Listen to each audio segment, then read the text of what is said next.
nostres sentiments i les nostres emocions és una necessitat de l'ésser humà, ja que aquests formen una part fonamental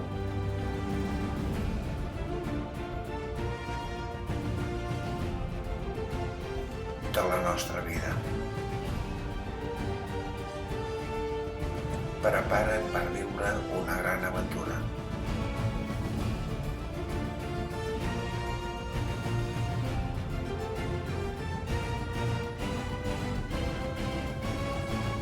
Els pensaments del Ton.